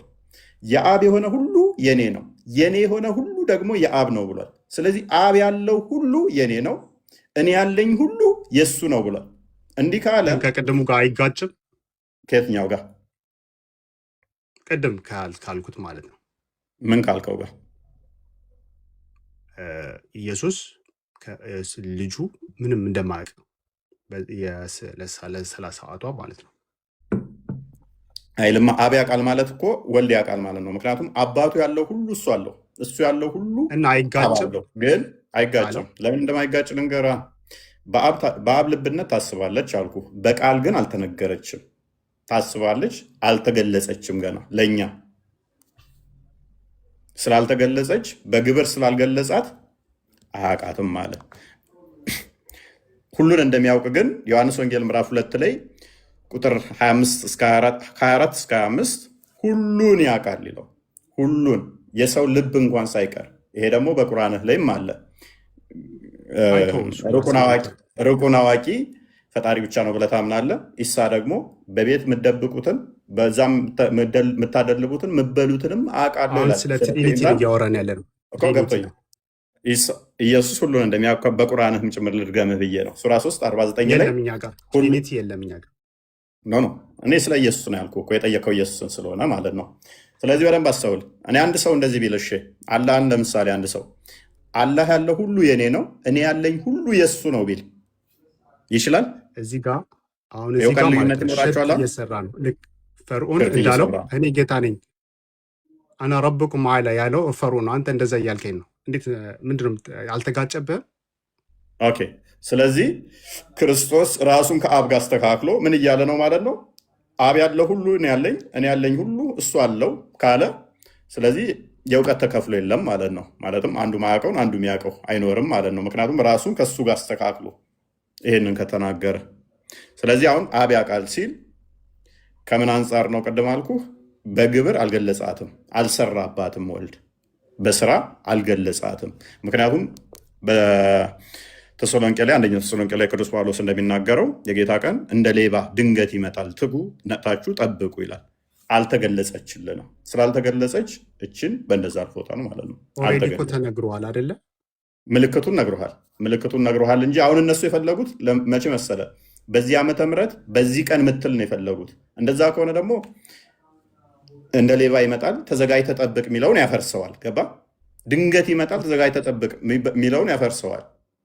ገባ? በዚህ ቀን በዚህ ሰዓት ተተባል። ለምሳሌ አላህ በቁርአን ውስጥ አላህ እኔ ቅያማ የሚመጣው የዛሬ 5000 ዓመት ነው ብትባል ኤቭሪቲንግ ኬርለስ ይሆናል። እስከ 5000 ዓመት ሰው ገና እግዚአብሔር በስጋው አያውቅም። ማን አለ? ምክንያቱም አንዴ ሲሞት እግዚአብሔር ነው የሞተው። ሲሞት ኢየሱስ ሞት ምንድን ነው? አንተ ሞት ባይብል ላይ ሞት ሲል ሞተ በሶስተኛው ተነሳ ሲል ምን ማለት ነው? ሞት ምን ማለት ነው ከምትለኝ ባይብላችሁ ላይ ስለ ሞት ይናገራል። ሞቶ ተነሳ ምን ማለት ነው? ያ ሞት ምንድን ነው? ተኝቶ አይደለም የተነሳው። ያ ሞት ስጋና ነፍስ መለየት ነው። ከእውቀት ጋር ምን አገናኘው? ለምሳሌ ሙሐመድ ሞቷል ብለህ ታምናለህ፣ ግን ሰላት ታወርድ በኋላ ከሆነ እዚህ ላይ ትሪኒቲ ሶስቱ አንድ ናቸው አይደለ? እውቀትም አንድ ናቸው። ከእውቀት ጋር ምን አገናኘው? ይሄንን አያውቅም ማለት እኮ አይደለም። በስጋ ሞተ ስንል እኮ በነሳው ስጋ በያዘው ስጋና ነፍሱ ተለይናገረው ልዩነታቸው። ስለዚህ ቃል ስጋ ተዋሃደ አይደለ? እኛ ምን እናምናለን መሰለ? አሁን የለም አብ አለ፣ ወልድ አለ፣ መንፈስ ቅዱስ አለ አይደለ? ከሶስቱ አካል ቃል የእግዚአብሔር የባህሪ ልጅ ብለን እንጠራዋለን። የባህሪ ቃሉ ምን ሆነ? በስጋ ተገለጠ ብለን እናምናለን። ስለዚህ ያ ኢየሱስ የምታየው ከማርያም የተወለደው በሰውነቱ የመለኮት ሙላት ያለበት ነው። መለኮት የተዋሃደው ነው። ቃል ስጋን ሲዋሃድ በስጋ የተገለጠው የሞተው ማን ነው? ያ ሞትን አሁን አንተ እያሰብክ ያለው የሆነ አስፈሪ መጥፋት አድርገህ እያሰብከው ነው። አስፈሪ ሳይሆን እዛው ባይብላችሁ ያለውን ብቻ ነው። ያ ሞት ማለት ስጋና ነፍስ መለየት ነው። በደንብ አስተውል። ስጋና ነፍስ መለየት ነው። ስለዚህ የተሰቀለው ሰውዬ ነው አይደል? የተሰቀለው ሰውዬ። እሺ አዳምጠኝ። ሞትን በደንብ ታረዳው። ቅድሚያ ሞት ማለት ስጋና ነፍስ መለየት ነው አልኩ አይደለ? ስለዚህ ያ የምታየው ክርስቶስ ደግሞ መለኮት የተዋሃደው ፍጹም አምላክ ፍጹም ሰው ነው። ስለዚህ መለኮት የተዋሃደው እንደመሆኑ ስጋ አለው ነፍስ አለው አይደለም። ሞት ማለት ግን ስጋና ነፍስ መለየት ነው ብያለሁ። ስለዚህ ክርስቶስ ሞተ ስንል ስጋ ከነፍሱ ስትለይ በፈቃዱ ስጋውን ከነፍሱ ነጠላት፣ ለያት ማለት ነው፣ አነሳት። ስለዚህ መለኮት በሁሉ የሞላ ነው ብለን ነው የምናምነው። መሄድ፣ መምጣት፣ መነሳት፣ መቆም አይነገርለትም። ስለዚህ ከስጋው ጋር መለኮት አብሮት አለ፣ ከነፍሱ ጋር መለኮት አብሮት አለ። ግን ክርስቶስ ሞተ ሲባል ነፍሱ ከስጋው ተለየች፣ በፍቃዱ አነሳት ማለት ነው። ስለዚህ በስጋ ሞተ ተብሎ ይነገርለታል። ለመለኮት በባህሪ ግን መሞት፣ መድከም፣ መሄድ፣ መምጣት፣ መቆም፣ መነሳት አይነገሩ። አሁን እዚህ ጋር እግዚአብሔር ራሱን ፈጠረ እንደ ሰው ማለት ነው። እንደ ሰው ሆኖ መጣ። ማን አለ? ማን አለ? ኦኬ፣ ሶስቱ ምንድን ናቸው? ማን አለ? አንድ ናቸው እኮ እያልከኝ ነው። ልጅ፣ አብ፣ ወልድ፣ መንፈስ። እኔ በስጋ አንድ ናቸው፣ አይምን በአካል አንድ ናቸው። ቆይ በአካል አንድ ናቸው ብዬ አላወራሁም። በመለኮት ነው ወይም ደግሞ በባህሪ አንድ ብዬ፣ በፍቃድ አንድ፣ በስልጣን አንድ፣ በአገዛዝ አንድ ብዬ አምናለሁ። ለምሳሌ አንተ ቁርአን ያለ ቃል ነው ብለህ ታምናለህ አይደለ? አይ ወደዛ አትሂድ፣ ወደዚህ አጠምዝዘው። እየሰማሁ ነው፣ ተረድተኛል። ግራ የገባኝ በደንብ እንዲገባ ቁርአን ያለ ቃል ነው አይደለ? የአላህ ቃል ነው። ፍጡር ነው ፍጡር አይደለም? የአላህ ቃል ነው። ፍጡር ነው ፍጡር ነው ምናምን አንልም። ምንድን ነው? ምክንያቱም ፍጡር ነው አላለም። ቃል ሲሆን ፈጠርኩት ቃሌን አላለም። ምንድን ነው? እሺ ምንድን ነው? አሁን እዚህ ላይ ሼፍት እያደረግክ ነው ወደ እንትን አላደረኩም። ያንተውም መልስ። ቁርአን አሁን ምንድን ነው ስል ቆይ ቁርአን ምንድን ነው? አስረዳኝ ቁርአንን። እሺ ቃል አሁን አንተ እግዚአብሔር ቃል ነው ነው የምትሉት? እሺ ፍጡር ነው ወይ? ፍጡር ነው ወይ? እሱ ፍጡር ነው ወይ? ፍጡር አይደለም። ፍጡር አይደለም። ስለዚህ ቁርአኑን የሚይዘው ምነካው ፍጡር አይደለም። የአላህ ቃል ፍጡር፣ ቃል እኮ ፍጡር አይደለም። ፈጠርኩት አላለም። ቁርአን ፈጠርኩት አላለም እኮ አውረድኩላችሁ። ቃል የአላህ ቃል ፍጡር አለ። አሁን እዚህ ጋር ወደ የኛ ትሪኒቲ አናምንም በሶስቱ። አሁን አንተ የጠየቅኩን ሽፍት አታድርግ ፕሊዝ። ፍጡር አይደለም ብለኸኛል። ቁርአንም ፍጡር አይደለም ብለኸኛል። ቁርአን አላህ ነው ማለት እንችላለን? ቃሉ እንዴት ነው አላህ የምንለው? ራሱ አልገባኝም። ስለዚህ ካላ ዲስቲንክት ነው ማለት ነው። ካላ ዲስቲንክት የሆነ እኛ ጋር የመጣ ቃሉ የሚባለው ፍጡር ያልሆነ የአላህ ነገር አለ ማለት ነው። ኦኬ፣ አሁን እያልከኝ ያለህ ወልድ ማለት የእኛ ቁርአንን እንትን እያልከኝ ነው ማለት ነው። ቁርአን የአላህን ቃል እያመሳሰልከው ነው ማለት ነው። ወልድ ማለት የአላህ ቃል ማለት የእግዚአብሔር ቃል ነው እያልክ ነው። የራስን መልስ ከድር የራስን አስረዳኝ። እኔ ጥያቄን አልመለስክልኝም እኮ። የራስን መልሰው። አሁን በጥያቄ ኤኒዌይስ ስለዚህ ምን አልክ አንተ? ያላ ቃል ነው ፍጡር አይደለም ብለህ ደመደምከው ማለት ነው። ቁርአንን ፍጡር ነው ወይ ደጋግሜ የጠየቁ ፍጡር አይደለም። ስለዚህ ያ ፍጡር ያልሆነው ያላ ቃል ሊታይ ሊዳሰስ ሊነካ ማይችለው ነገር ግን በወረቀት ላይ አሁን እያየነው ነው፣ እየነካ ነው፣ በቃልም እየቀራ ነው። ስለዚህ ሊታይ ማይችለው በጥያቄ መመለስ ይቻላል፣ ችግር የለውም። ግን እስኪ አንዴ ተረዳኝ። አሁን እኔ ልረዳ እንጂ እንትን አይደለም አይደለ? አንተ እንደጠየቀኝ ቅድም እንደሰማው ከኔ ደግሞ ስማኝ። ምክንያቱም አሁን ሶስት ናቸው ያልክ፣ እኔ አሁን ልረዳ ፈልጋለሁ። እግዚአብሔር አለ፣ ልጅ አለ፣ መንፈስ አለ። እነዚህ ሶስቶች በአምልኮት አንድ ናቸው፣ በእውቀት አንድ ናቸው። እዚህ ባይብል ላይ ምንድን ነው የሚለው? ልጅ አያውቅም ምንም ነገር ማለት ነው። ልጅ አያውቅም፣ ስጋ አያውቅም፣ ራሱን ፈጠረ። የፈጠረው ራሱ መምጣት አይችልም፣ ግዴታ በማርያም መወለድ አለበት ማለት ነው እግዚአብሔር። በአንድ እኮ ብዙ ጥያቄ እየጠየክ ነው። ልጅም ቢሆን የሚለውን አስረዳው። እሱን ራሱን ፈጠረ እግዚአብሔር ምናምን ብለህ ደግመህ እንዳትናገር። የራስህ ላይ እኮ ቁርአንን ነገርኩ። ቁርአን አላህ ነው ወይ ስለ አይደለም፣ ያላህ ቃል ነው አልከኝ። ፍጡር ነው ወይ ስለ ፍጡር አይደለም አልከኝ። ስለዚህ እኛ ደግሞ ምን ብለን እናምናለን? ወልድን የአብ የባህሪ ቃሉ ብለን እናምናለን። ያ የባህሪ ቃሉ በስጋ ተገለጠ። ቆይ አንዴ፣ በስጋ ተገለጠ። የማይታየው የማይዳሰሰው የማይነካው እርሱ በሚታይ በሚዳሰስ ስጋ ተገለጠ። የማ የአብ የባህሪ ቃሉ ብለን እኛ እናምናለን። አንተ ደግሞ ያላህ ቃሉ በወረቀት ላይ ተገለጠ። ለምን ተሰቀለሽ? ለምን ቆይ መልሳለሁ። ስዕለቱ ጋር ለምን ወደዛ ትሄድማ ትበለኝ። ፓራላል ማሳየት ስላለብኝ ነው። የእኛ በስጋ ተገለጠ፣ የአብ የባህሪ ቃል በስጋ ተገለጠ፣ ቃል ስጋን ተዋሃደ ብለን እናምናለን። በጣም ቀላል ግልጽ ነው። የኛ ቀላል ግልጽ፣ ቃል በስጋ ተገለጠ፣ መለኮት በስጋ ሙላት ተገልጧል ብለን እናምናለን። ስለዚህ ቃል ያ በስጋ የተገለጠው ክርስቶስ እርሱ አምላክ ነው። በስጋ ስለተገለጠ የሚታይ የሚዳሰስ የኛ አካል ገንዘብ አድርጓል ብለን እናምናለን። አንተ ደግሞ ያላህ ያ ማይታየው ማይዳሰሰው ማይነካው ቃሉ በወረቀት ላይ ተገልጿል፣ ፍጡር አይደለም ብለህ ታምናለህ። በቂያማ ቀን ደግሞ ራሴ ዝም እላለሁ፣ እኔ አዳምጣለሁ። በቂያማ ቀን ደግሞ ሊያማልድህ ይመጣል፣ እንደሚያማልድህም ታምናለህ። ቁርአን ሊያማልድህ ደግሞ ይመጣል፣ ያውም የገረጣ ሰው ሆኖ ይመጣል ቁርአን። እሱ ደግሞ ሞዳሊዝም ይባላል። ያንተ የገረጣ ሰው ሆኖ ይመጣና ሸፋ ይሆንሃል ማለት ነው። ኤኒዌይስ ለምን ተሰቀለ? ስቅለት እሱ ነገና በቃ ይበቃናል ለዛሬ። ቤዛ ሊሆን ነው። መልሰው እንጂ ለምን ተሰቀለ? ቤዛ ሊሆን። ምክንያቱም ማቴዎስ ወንጌል ምዕራፍ 20 ቁጥር 28 እንደምናገረው ሲጸልይ ኢየሱስ ሲጸልይ ለማን ነው የጸለየው? እዚህ ላይ አንድ አዳምጥ። ጥያቄ ላይ ጥያቄ እየደረብክ ነው። ሰዓት ሄደ፣ ይበቃናል። ይህንን ልመልስልና እሺ አዳምጥ። ኦኬ፣ ክርስቶስ ቤዛ ሊሆነን የመጣው አንደኛ ቤዛ ሊሆነን ስለመጣ ያንን ቤዛ ሊሆነን እንደመጣ ደግሞ ተናግሯል። ያ ማቴዎስ ወንጌል ምዕራፍ 20 ቁጥር 28፣ ማርቆስ ወንጌል ምዕራፍ 10 ቁጥር 45 ቤዛ ሊሆነን እንደመጣ ተናግሯል። ሊያገለግለን ቤዛም ሊሆነን መጥቷል። በመስቀል ላይ ስለኛ ሲል ቤዛ ሆኖናል። ደሙን አፍስሶ ከኃጢአት ዋይቶናል። በሞቱ ሞትን ሽሮ የዲያብሎስን ኃይል አፍርሶ እኛ የጸጋ የእግዚአብሔር ልጆች እንድንሆን አድርጎ ስልጣንን ሰጥቶናል። ከሞት ወደ ህይወት አምጥቶናል። እሱ ህይወት ነውና ማነው እሱ? በዚህ ሞትም ክርስቶስ ትንሣኤ ህይወት ስለሆነ ማለት ነው። ትንሣኤ ህይወት የሚሰጠው ደግሞ ፈጣሪ ብቻ ነው። እኔ የሚያምንብኝ ቢሞት እንኳን ሕያው ነው፣ ሕያው የሆነ ሁሉ ለዘላለም አይሞትም ብሎ ትንሣኤ ህይወት እንደሆነ ሰጥቶናል።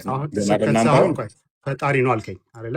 ክርስቶስ ነው የመጣው እናንተን ከኃጢአታችሁ ሊያጸዳ። በሚገባ ክርስቶስ ፈጣሪ ነው ወይስ እግዚአብሔር ነው ፈጣሪ? አይ ግልጽ እንዲሆንልኝ ነው። አሁን ክሊር የጠየኩ ጥያቄ ሜካፕ አድርጋ የሚለውን ደጋግሜ የነገርኩህ እኮ በስጋ የተገለጠ አምላክ ነው። አባቶች ለእነሱ ናቸው እና ከእነሱ ክርስቶስ በስጋ የመጣ አምላክ ነው። ሮሜ ምዕራፍ 9 ቁጥር 5 እንደሚናገረው። እኔስ ለዛሬ ይብቃል እና ቆይ ትሪኒቲ አይጋጭም ማለት ነው። ይሄ ከፋፈልካቸው ከመጽሐፍ ቅዱስ ያደወጡ ይበቃናል።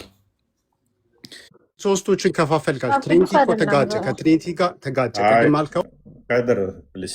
ምንድን ነው የሚጋጭ? ምንም የሚጋጭ የለም። እኛ አንድ አካል ብለን አናምንም። ደጋግሜ ነገርኩህ እኮ አንድ አካል አማኝ አይደለም፣ ሶስት አካል ብለን እናምናለን። እስከሌለ ሚዩት አታድርገኝ። በቃ አላቅም ካልክ አላቅም ማለት ይችላል። አላቅም ብለህ እኮ ቁርአን ላይ ስመጣብህ እኮ አትግባብኝ አልክ። ይብቃ። እኔ ምልክ እፎይ ሁሌም ይገርመኛል። ለምንድን ነው ክርስቲያኖች ቀይ በሳጥን የምትቀበሩ ስትሞቱ? በሳጥን የምትቀበሩት እውነት ድሮም ጀምሮ የሆነ ሰፈር ምናምን ጥያቄ ስለሚሆንብኝ ነው። ለምንድን ነው በሻንጣ እንቀበል? ኖ ከአፈር ወደ አፈር ምናምን ይባላል። ለምንድን እናንተ ደግሞ በሳጥን የምትቀበሩት ግራ ስለሚገባኝ ነው። እግዚአብሔር በምን የሞትን በምን ድል አድርጎ እንቀበል? እሺ ሲነሳ ሳጥን ውስጥ ነበረ። በምን ይሻላል? በምን ብንቀበር ይሻላል? ለምን ወደ አፈር ተመላሽ አልሆናችሁም? ለምንድን ነው ሳጥን ውስጥ ገብታችሁ የምትቀበሩት ነው ጥያቄ። ሳጥኑ አይበሰብስም እንዴ? አ፣ ቢሆንም ለምን ሳጥን ውስጥ እንደሞታችሁ አፈር አይነካችሁም ነው ጥያቄ። እናንተ እና በምንድን ነው ወይ ደግሞ የምትቀበሩት? እኛማ በአቦጀዲ ነው። በአቡጀዲም እኮ እኛ ጋርም ይቀበራሉ። እነሱ ደሃ ናቸው፣ ምስኪን የሌላቸው ናቸው። እና ለምንድን ነው ለመቃብር ቦታ ብር የምከፍሉት? አሁን አንተ እፎይ በጊዜ ከፍለ ካልሆነ ስትሞት መቀበሪያ የለም። ምንም ፍምስና ቦታ ያስገኝልህም። አሁን ስትሞት የኔ ከፈልክ ነው። እሱን ለምንድን ነው እሱን አሳስቦች ነው እንደ ክርስቲያን ያልሆንሽው? የመቀበሪያ ቦታ ሰጡኝም ብለሽ ነው? ሁሌም ግራ ስለሚገባኝ ነው። አንዱ ራሱ እንዳንተ አስተማሪ ነው። እኔ አንዱ ወጥቻለሁ ከክርስትና ስል ይስፋክ ሲለው እኔ የምቀበርበት ቦታ ራሱ እኮ ከቤተ ክርስቲያን አልተሰጠኝም እኮ። ምንድን ይስፋ የምትለኝ? ካልከፈልኩ በቀር እቀበራለሁ እንዲህ አለ። ከዛን የሆነች እኛም ሰፈርም እንዲቹ ደሃ ናቸው፣ መቀበሪያ አታ ሰፈር ሙስሊም ምናምን ነው ራሱ ቤተክርስቲያኑ አለ እምቢ ብሎ እንትን ያለችው የቀበሯት ተዋቶላት የተቀበረችው ኖ ብር አዋተውላት። ለምንድን ነው ለመሬት ከፍለክ ለሳጥን ከፍለክ ለምንድን ነው ብዬ እናንተ ግን ግራ እኮ እንግዲህ ሜይ ቢ እናንተ ስትቀበሩ የመቃብር ቅጣት አለ አይደለ? ኢየሱስ ጤናማ እናንተ የመቃብር አይ ቅጣታችሁን እንትን ብሎ ስለሄደ እናንተ የላችሁ። እኔ ሽንት ነካህ ተብዬ መቃብር ውስጥማ በመዶሻ ልቀጠቀጣትም። አንደኛ ተጠንቅቄ ነው የምሸናው። አሁን ሁለተኛ ከጥያቄ ግን ቆይ ካትሽሽ ለምንድን ነው ለመቃብር ቆይ ቦታና ለሳጥን የምትቀበረው? ቆይ ሁሉም ስራው ነው የሚያወጣው። ሁሉም ስራው ነው የሚያወጣው። ስለዚህ ሰፊ ቦታ የመቃብር ቦታ ሰፊ ቦታ አለሽ በመቃብር ውስጥ አለ እናንተ አልሐምዱሊላህ እኛ እንደናንተ ሙስሊሞች ብር ከፍለን አንቀበርም አባቴ። እኛ አላህ ምድሩ ሰማይና ምድሩን የአላህ ነው። አንከፍልም ለመቃብር ቦታ እኛ ሙስሊሞች። አንተ ግን አሁን ታዋቂ ስለሆንክ የኔ በየወር የምከፍለው ክፍያ አለ እና ቆይ ከራስህ እንደዚህ ቆይ እንዳንተ አዳምጪ። የሚያስተምር አይዳ ሰውዬ ነው አይዳ የሰማሁት። አይዳ የመቃብር ቅጣት አለ በእናንተ። እንደገና ኃጢአት ለሰራ መቃብሩ ትጠባዋለች አይደል? እንዲጭፍልቅ ታደርገዋለች። ጠባ ጠባ ኃጢአት ላልሰራ ነገርኩህ እኮ እሱ እንደየስራክ ነው።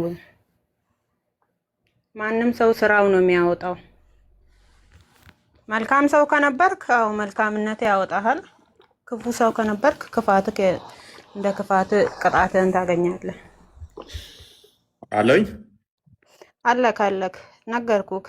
ጥሩ እኮ ሰው ለእናንተ ከነበርክ አሁን ጥሩ ሰው ከነበርክ መቃብራችሁ ስራክ ያወጣሃል። ይሰፋላችኋል መቃብሩ።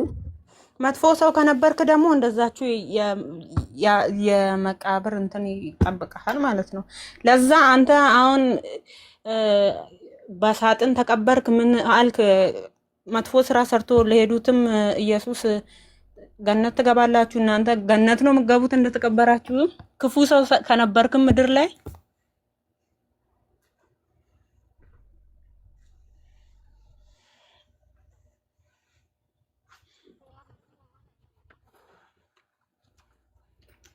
እሱ እባክሽ ጥያቄ ስጠይቅ ወደ ራስሽ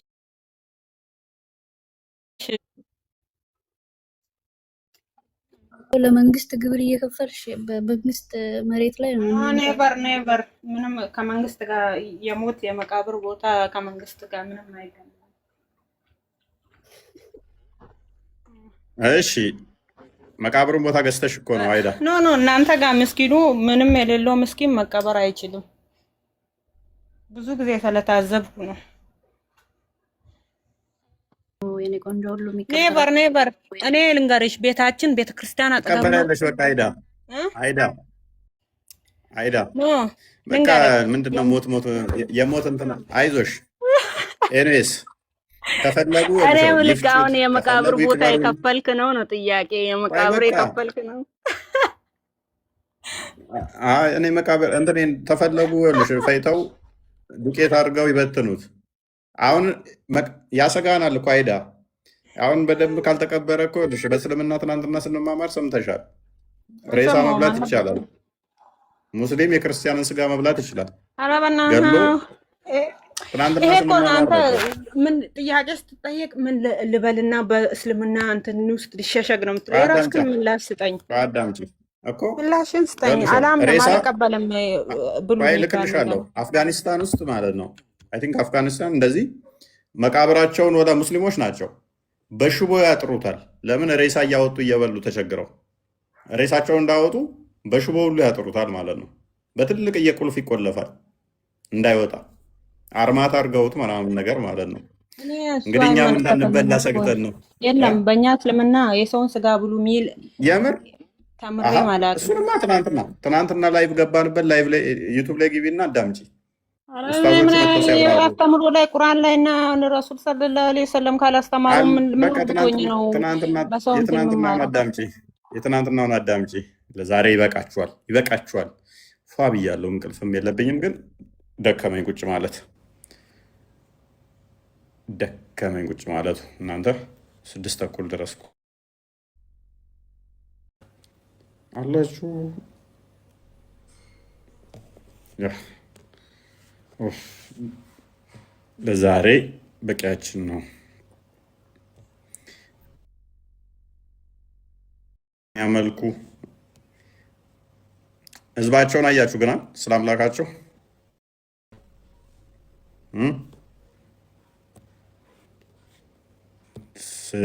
ክርስትና ላይ ብቻ ነው መሰገጥ የሚፈልጉት። ስለ ራሳቸው ምንም ማስረዳትም አይፈልጉም። ምንም ነገር የለም። ላሽ ላሽ ላሽ ላሽ ፍታ ፍታ በቃ ክርስትና ላይ ብቻ። ክርስትና ላይ ግን እስከ ጥግ ድረስ ጭንቅላታቸውን ይጠቀማሉ። ጥያቄ እንኳን እየጠየቁ እየተመለሰላቸው አልተመለሰልኝም ብለው ይሰግጣሉ። ራሳቸው ላይ ሲሆንስ አናቅም፣ በቃ አናቅም ነው መልሱ። አይ እስልምና እና ደህና ደሩ። ይበቃናል።